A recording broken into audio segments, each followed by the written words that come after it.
Alright guys, our patient today is an Electrolux front load dryer. You'll see here in a minute it was making some noises, so we need to solve that issue. But in this video today, it'll include showing you how to take off this front panel of this dryer so you can access different components, why this dryer specifically was making noises, and towards the end I'll show you how to hook up and install a 3-prong and a 4-prong dryer cord. They are different, so you do want to make sure you know the difference in doing that. But quick story on this dryer. I was delivering a washer and dryer set to a lady, and she had this dryer in her laundry room at the time. I think she was using it, and I guess something happened. She didn't like it anymore, so she bought my set and asked if I could haul this one away. And of course I said yes, and this was months and months ago, and I have not looked into this at all. I was just been running low on projects, so thought I would dig in and get all my stuff out. And so that's kind of what got me to this dryer. So yeah, actually profited on this whenever I was selling that set to her, and then got this one for free. So anything we can get out of this would be really, really nice. But anyways, thank you guys for checking out the Southern Skunk, and let's get into it.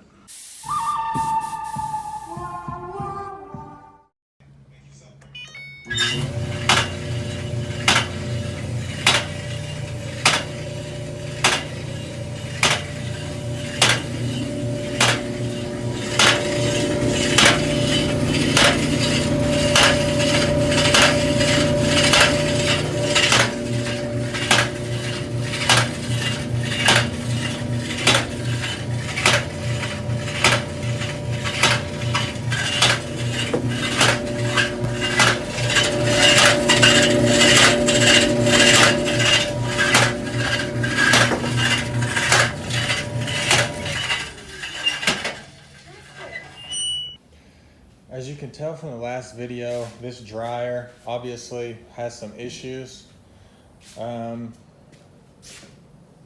It makes noise, you can tell from the video, and I checked and it did have heat.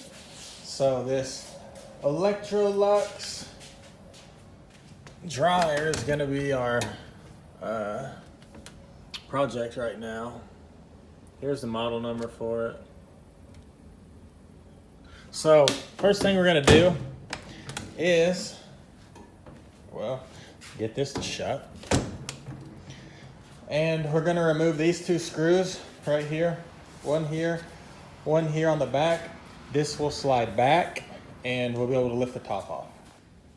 So now that we have the top off, we'll just spin it with our hand and see if we can hear anything. Okay. We hear metal on metal. And honestly, well, this panel is sitting on the dryer tub.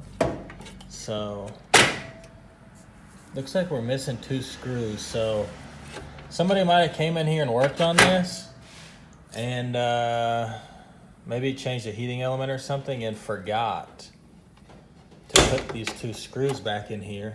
So this will be setting up, and then it won't make that rubbing noise. So we'll take this front panel off, I think right here. Should just be this screw here and this screw here, and this front panel will lift off, and then we'll put a couple screws in there. I was wrong. It's not these 2 that I just pointed at. It's the ones right here on the outside. So remove those 2, and this front panel will lift off. And then I'm not going to disconnect it, I'll just leave it right there. And that should give me access to line the holes up for this panel right here, holding the whatever in the heck that's called. Every time I start the camera I can never remember anything, but line up these holes, we'll put 2 screws in, secure this panel, and this is the control board. I remembered. Anyways, I'm gonna put those in there. Very unfortunately, I was able to only get this screw in. There's another one I need to be putting in, and I can't reach it because of this whole front panel. So I'm gonna have to remove that. The way to remove that is you're going to want to remove this screw here this screw here, so 2 up top. And then we're missing a lot of screws here, but there should be a screw here, a screw here. Probably should be a screw there too. And then there's 2 on the bottom. You need to lean this back. There'll be 1 here and 1 here. So I'm gonna remove those. There should be 6. So I got the second screw in, and I only needed to, here's that second screw. I only needed to remove the top 2 screws, and there's 2 screws right here. I didn't undo the bottom 2 screws because I was able to just lean this forward. So I'll go ahead and secure this front panel back on, and this panel right here is secure, so it should be pretty good. All right, we put the screws in, securing this front panel. Now we'll set this one back in place.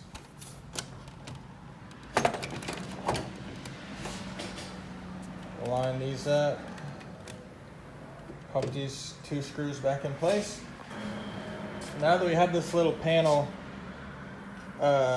secured that's holding the control board, we'll just spin this again, see if we can hear anything.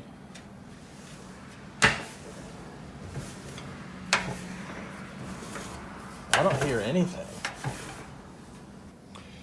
Alright guys, I know we just had the front panel off, but before I connect a cord up to it and move it into the house and test it and do all that stuff again, I do want to check and make sure there's nothing else going on with it, like the pulley wheel's not messed up or any of the rollers. And so I'm going to go ahead and do the exact same thing I just did. I'm going to remove that panel. I'm going to remove the front panel like I showed you guys I was going to. And the reason I'm doing this, and I know I should have done it earlier, but the more I think about it, the more I don't want to move it in the house, still hear a noise, come back out here, have to dismantle it again, have to unhook the cord, have to hook the cord up again, have to do this, have to do that.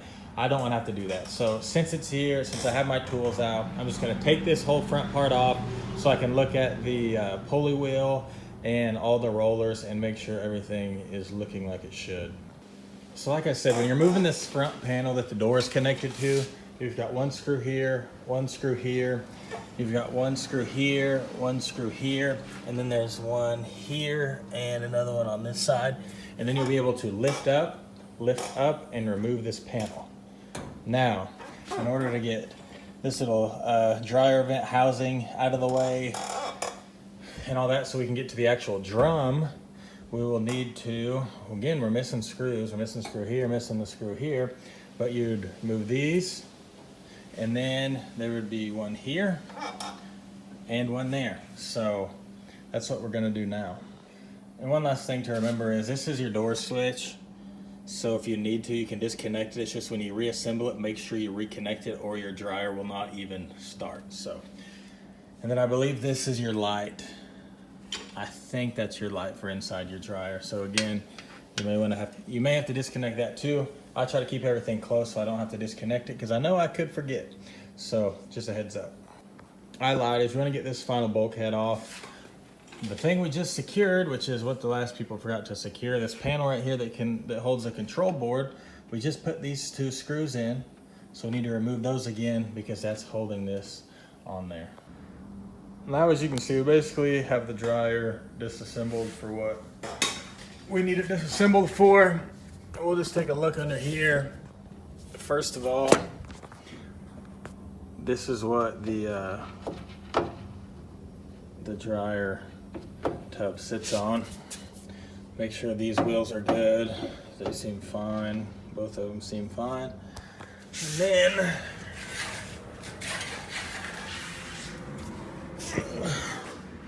we'll crawl down here. Look at all these. Those wheels on the back look fine.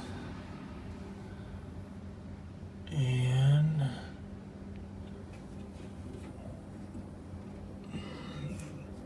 there's your pulley wheel. It keeps tension on this belt for the motor shaft. So I'm gonna set my phone down a little bit and I'm gonna try to spin these wheels. Make sure they seem like they're functioning fine and rolling smooth. All right guys, I will be honest with you, as I spin this dryer tub, I mean, it's rubbing on everything I've got leaning against it, but as far as the wheels go, the pulley, the blower wheel, you can see there on the right, the white thing, everything's spinning and moving correctly. So I'm just going to reassemble this dryer and put it back together, obviously how you took it apart. If you disconnected any of these things right here, the door switch, the light, anything like that, just make sure you reconnect those. Couple quick notes. After you put this bulkhead on, before you put the front panel back on, make sure you don't make the same mistake the last person did. Secure this panel that's holding the control board. The other thing was, guys, I was wrong when I said they were missing 2 screws right here on the normal bulkhead, because these screws actually go through this front panel and the bulkhead, so it's 1 screw that holds these 2 pieces together. That's why it was missing earlier after I'd taken this front panel off. So just a couple notes. Now we'll put this back in place, and obviously we've done this a couple times. Put these 2 screws back in, one here, and then we'll talk about what's going on next. All right, guys, I want to talk about the importance of hooking these things up. Now, obviously, this was rubbing on here because somebody had taken this off, didn't put the 2 screws back in, so it was making that grinding noise on the tub. But they were opening it and working on it for some reason. And I just want to tell you guys, whenever I first got this back here looked chaotic. It didn't have the cover on it. It's missing all of these 3 screws, so I had to use some that I had. And then this white wire right here was just hanging out. And so I'm wondering if they didn't wire it incorrectly. They really didn't know what to do with this or anything like that, and maybe it wasn't working properly, and so they decided to try to work on it and created more problems than they already had.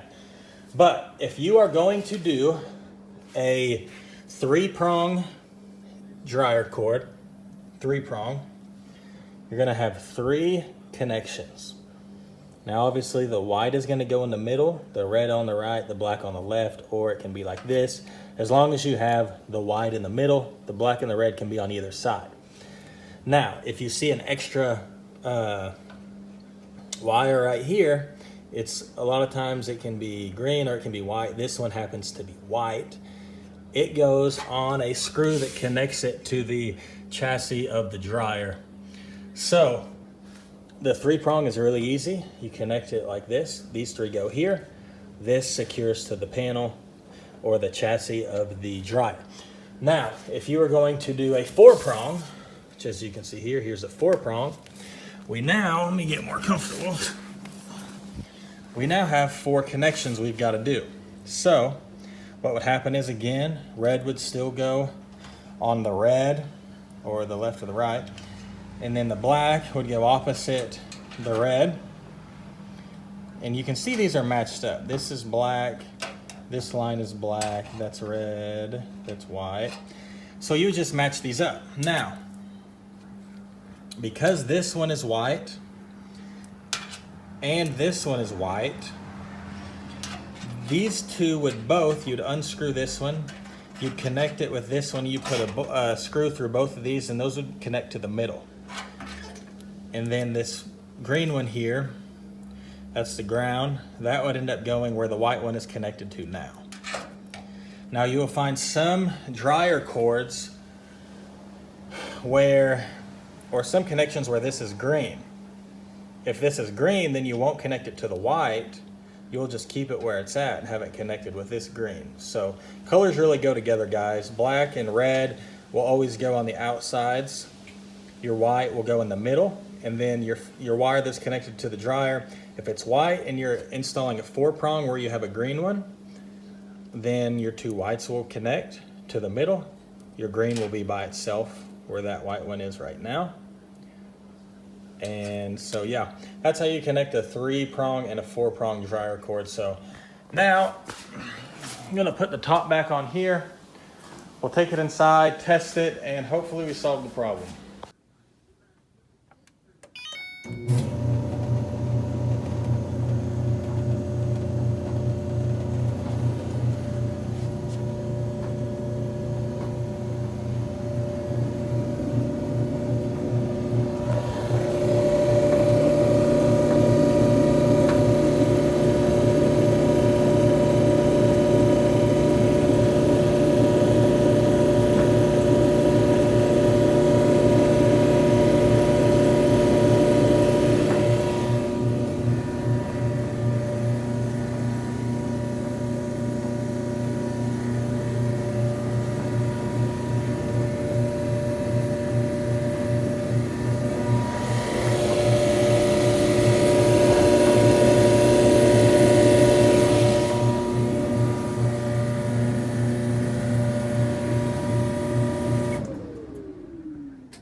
as you can see, got this puppy working properly.